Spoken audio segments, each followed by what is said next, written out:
Hey everyone, welcome to part 35 of our Formula 1 2011 career mode playthrough. In addition to this is Ask Harrison free. While you watch this India qualifying session in the rain, wonderful, I'm going to be answering your questions submitted to me via YouTube, Facebook and Twitter. So, let's get right to it. By the way, apologies if I pronounce any of your usernames wrong, and I've only got 14 and a half minutes to play with here. So if your question didn't get in, I apologise. I'll definitely save it for next time. Okay, starting off, San Fran Giants PS3 asks me, how often do you watch the American sports, as in the NFL, the NBA, baseball and ice hockey? I don't watch ice hockey at all. I'm a big fan of the NFL. I'm a massive New England Patriots fan. So whenever there's a Patriots game on, I will always take the time out to watch, even though it's not exactly the easiest to stay up until 4 in the morning sometimes when they kick off late, but it's still fun anyway. Basketball, I watch a bit of basketball here and there. I do follow the results. It's hard again because of the time zones. If I watched every Lakers game and it went on late, I'll just end up crippling myself when it came to lack of sleep. I don't really watch baseball, but I do watch the recaps on the MLB app on the Xbox. So like I catch up by watching the recaps every day. That's what I do for that. So I watch a fair bit of American sports as it goes. Next up, Keel Champ asks me, what do you think of United's new signings and who do you think is going to get relegated/struggle this year? Obviously talking about Premier League football here. I'm a big fan of our signings for the most part. Kagawa looks like he's plugged right in very, very nicely. Did him actually getting his shirt today. Kagawa 26. Van Persie is an educated gamble. I like Robin, obviously. It's good to have another world-class striker in the team like that. Obviously, it couldn't come at a better time now. Rooney's going to be out for 4 to 6 weeks with that horrific gash he got in his leg last time out against Fulham. But yeah, I'm liking our signings. Button, I think, is going to be an underrated guy. We need all the defence we can get right now, considering 4 of our 5 centre-backs are injured. And Butner, he can play right back or left back, which is always nice because we need a definitive right back so badly. We haven't had a proper one since Neville retired. Nick Powell could be a solid prospect as well. So I'm happy with our signings so far. I think we're done. Who's going to struggle this year? I think Aston Villa could struggle. I think Southampton might struggle a little bit, even though they played good football the first 2 games, but they've ended up losing their first 2 games. Norwich, I think, could struggle because they have no defence. What else was one I was thinking of? Oh, QPR. I mean, QPR could end up struggling as well. So any of those, I think, could easily be threats for relegation this season. Watch out for the second season syndrome as well. That can often bite a few teams in the bum as well. So yeah. Next question is by JHanna100. Hey Dre, what do you think of the first couple of fixtures in the BPL? Who do you think will do well and who do you think will struggle? Already kind of answered that. Swansea are looking fantastic. Michael Landrop's coming as manager. And it's like this Premier League managerial thing is a piece of piss. I mean, top of the Premier League right now, 1-2, scored 8 goals in the process. They're looking excellent, playing some superb football. Michu looks like he's been an excellent replacement for Sigurdsson. He's ended up going to Tottenham. Chelsea are looking very good. Eden Hazard looks like he's the real deal. He's already got 3 assists and set up 2 penalties in the process. He looks like he's plugged right into that team perfectly. And his technique and dribbling is absolutely superb. Obviously, opposition is a question when it comes to Chelsea, but they did just beat Newcastle, who were a top 6 team. So Chelsea are looking excellent right now, but obviously not till Christmas will we get a better idea of who's going to be the consistent top level guys and who won't be. Okay, next question. Speedworth6 asks, have you ever been to banger racing and is it something that appeals to you? I've never been to a banger race, but I have actually seen documentaries on them on TV. They do look very fun, even though they do look quite dangerous. But that's not really appealed to me, but I have seen it on TV and it does look quite interesting. So, make of that what you will. Arsenal 2022 asks me, what is your opinion on Toro Rosso's poor season?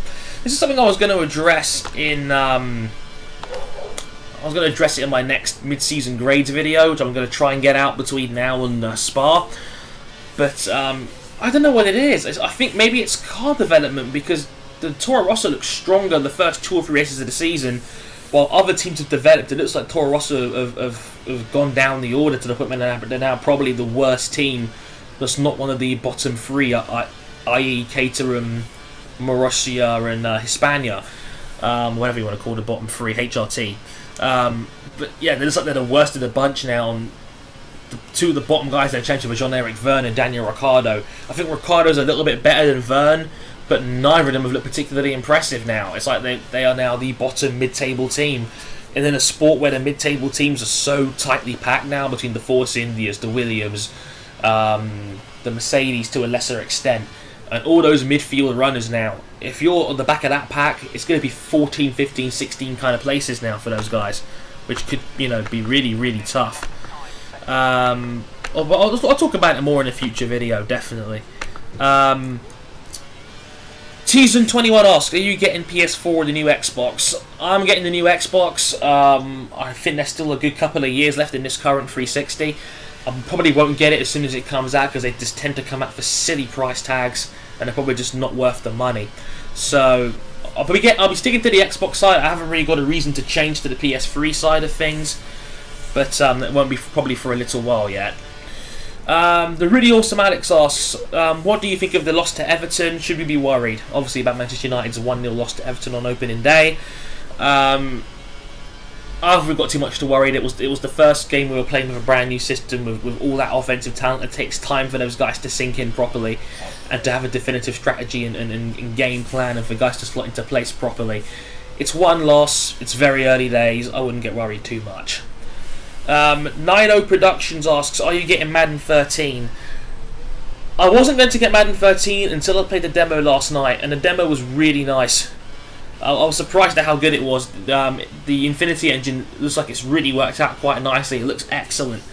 So who knows? I might end up purchasing, but not on release day. I think it comes out in the UK on Friday. I don't think I'll be getting it then. I might wait a little bit to go and get it, but we'll have to wait and see on that one. Okay, Prankster561 asks me, which part of London are you from? Do you think it's too late for me to become a Formula 1 driver, if not GP2 or maybe lower? If I start go-karting now, I'm only 14. I am from Southall in West London. I am from the southwest side.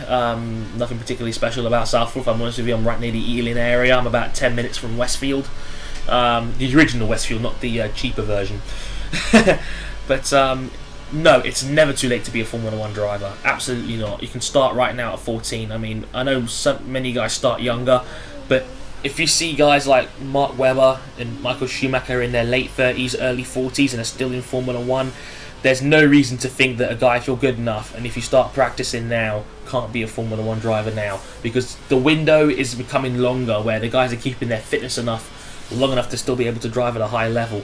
So I don't see any reason why you can't be a Formula 1 driver if you start training now at 14. Maybe someone with clearer advice would be able to give you better advice than me, but common sense wise it just comes across to me like, if you start well enough and if you're good enough and if you work at it and if you've got the money to be able to keep continuing through the higher divisions and higher categories, why the hell not? You know what I mean? XGRness97 asks, do you use setups for races? If so, can you post them as videos?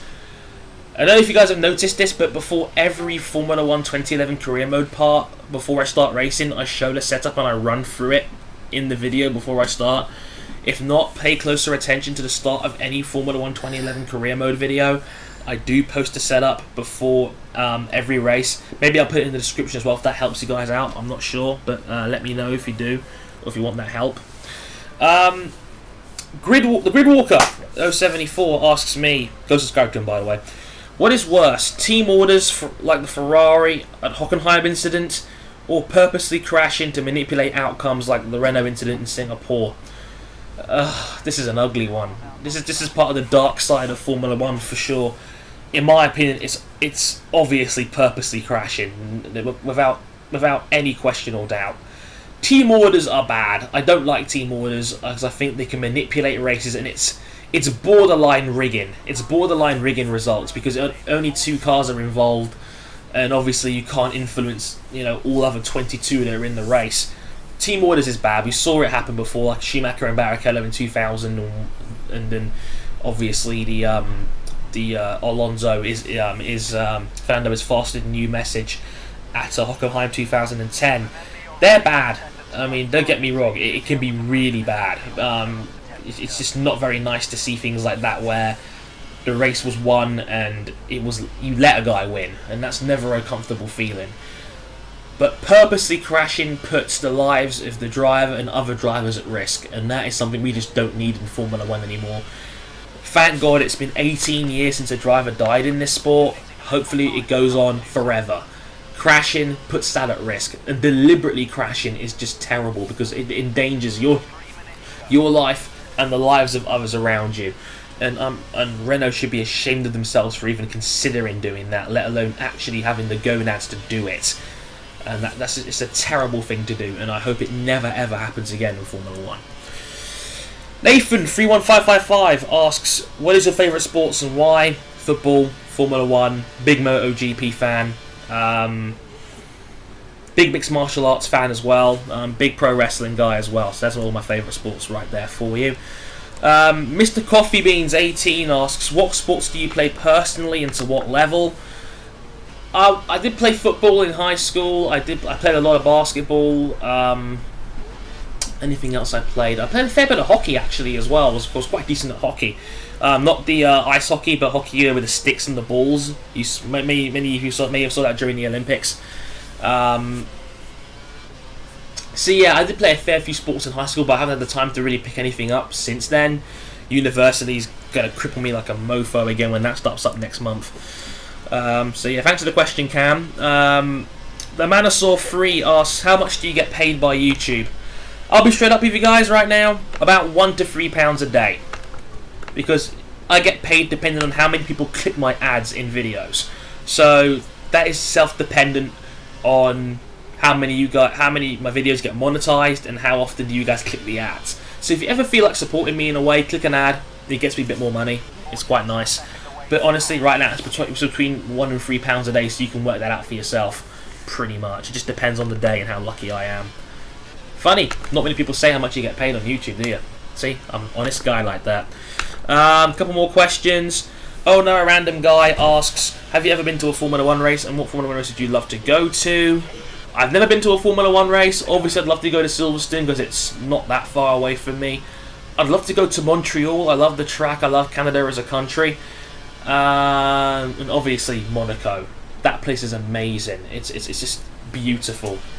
You know, we've all wanted to be that kind of that lifestyle, the rich and the famous kind of guy, and Monaco would be a dream come true to go to. How are we for time? 13 minutes. Okay, we've got time for the last two. Lisa Hodges from Facebook asks me, isn't Lisa Hodges the best person to grace this earth ever? If the answer is no, don't not too worried if the question doesn't make it in. Lisa, I love you, you're amazing, that is all. Serious question though, Bean, predictions for the current WWE storylines and current feelings on the superstars and product. I'm not a big fan of the product right now. I think there's a lot of storyline stuff and a lot of recaps that doesn't make any sense. I hate the fact that WWE are using touts and social media devices. It's really, really irritating and annoying, and Raw being 3 hours long now makes it a grind to watch. There's nothing particularly interesting about SmackDown either, so that doesn't really help. But there's some bright spots. CM Punk is CM Punk. Daniel Bryan is amazing. I'm a big John Cena fan, so I like any time he's on TV is a good thing. And some of the pay-per-views are better than others, obviously, but right now I'm not a massive fan of where the current direction of the product is right now, and how Raw is becoming an entertainment show and not a wrestling show. But again, I might say that for another video. I might make a wrestling special video about that, so who knows. I'm going to run over a little bit, but I'm going to get this last question in from Callie Wintringham, a good old friend of mine. Where do you hope to be in the next 10 years career-wise? I don't know, if I'm honest with you. I'm just the kind of person who takes every day as it comes. I'm not the kind of guy to think 3, 5, 10 years down the line. I've never been that kind of guy because you never know what's going to happen. I thought business was going to be the way for me to go as a university student, but it turns out it wasn't. Now I'm taking broadcast journalism next month as a degree. So who knows what will hand up in 10 years' time. I might end up working on TV. I'd love to become a sports broadcaster because I'm a massive fan of guys like Jake Humphrey, guys like James Richardson, who you might know who does the Football Italia content, who's just an excellent football pundit, and people like that. I've always wanted to be a sports broadcaster. And during the Olympics as well, there was a lot of guys I really enjoy watching as broadcasters, like Michael Johnson and Ian Thorpe when they were pundits during the Olympics, and Claire Balding and people like that. So yeah, who knows what might happen down the line, but that would be pretty cool if I could be a sports broadcaster one day, because I'm already a sports video maker. Many people say they love me for my commentary style, which is just amazing, so there you go. I hope you guys enjoyed the video. If you've got another Ask Harrison question, drop it below. I'll save it for next time. I'm sorry this ran over a little bit and you haven't been watching gameplay for the last minute and a half if you made it this far. I'm sure you guys understand why I wanted to get all you guys in one video. Until then, I've been Harrison101. Thank you very much for watching. Like, comment, favourite and subscribe if you enjoyed the content. And I'll catch you guys next time. Sayonara.